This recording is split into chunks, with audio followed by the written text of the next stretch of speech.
നിങ്ങൾ ഈ കാണുന്നത് സിനിമ ഷൂട്ടിംഗ് അല്ല കേട്ടോ. പത്തനാപുരത്തെ പോലീസ് വാഹനം ഇടിച്ചു തെറിപ്പിക്കുന്ന കാഴ്ചയാണ് ഈ കാണുന്നത്. ഒന്നല്ല 3 വട്ടമാണ് തൻ്റെ ജീപ്പ് ഉപയോഗിച്ച് പോലീസ് വാഹനം ഇടിച്ച് മറിച്ചിടാൻ ശ്രമിക്കുന്നത്.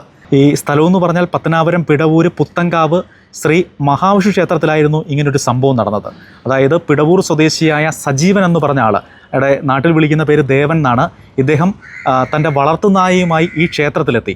ആ ക്ഷേത്രത്തിൽ സപ്താഹം നടക്കുമായിരുന്നു. സപ്താഹം നടക്കുന്നതിൻ്റെ ഭാഗമായുള്ള പാചകപ്പുരയിൽ നായയുമായി എത്തി ഇയാളൊരു പ്രശ്നങ്ങളുണ്ടാക്കി. അങ്ങനെ അവിടുത്തെ ക്ഷേത്ര ഉപദേശക സമിതി പത്തനാപുരം പോലീസിനെ വിവരമറിയിക്കുകയായിരുന്നു. അങ്ങനെ പോലീസ് എത്തി സ്ഥിതിഗതികൾ ശാന്തമാക്കി ഇദ്ദേഹത്തെ പറഞ്ഞയച്ചു.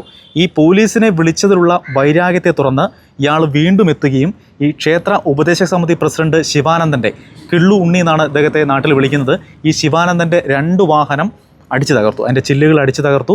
പിന്നീട് പെട്രോൾ ഒഴിച്ച് കത്തിക്കാനും ശ്രമമുണ്ടായി.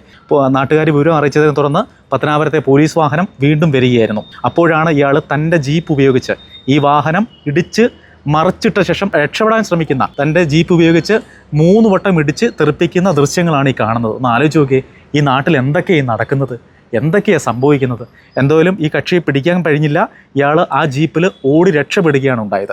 എന്തായാലും ജീപ്പിൻ്റെ അവസ്ഥ വളരെ പരിതാപകരമാണ്. സത്യത്തിൽ പത്തനാപുരം പോലീസിന് ഇപ്പം ജീപ്പില്ലാത്ത ഒരു സാഹചര്യമാണ്. എന്തായാലും പ്രതിയെ പിടികൂടാനായിട്ടില്ല. ഇയാൾ ഒളിവിലാണ്. കക്ഷിയെക്കുറിച്ച് പറയുകയാണെങ്കിൽ കുറച്ച് വർഷങ്ങൾക്ക് മുമ്പ് അനധികൃതമായിട്ട് ടിപ്പറിൽ മണ്ണ് കടത്തുന്നത് പിടികൂടാനെത്തിയ പോലീസ് വാഹനത്തിൻ്റെ മുകളിലേക്ക് ഈ ടിപ്പറിലെ മണ്ണ് തട്ടിയിട്ട് രക്ഷപ്പെട്ട ആളാണ് ഈ സജീവൻ എന്നാണ് നാട്ടുകാർ പറയുന്നത്. എന്തായാലും പ്രതിയെ പിടികൂടാനുള്ള ശ്രമത്തിലാണ് പോലീസ്.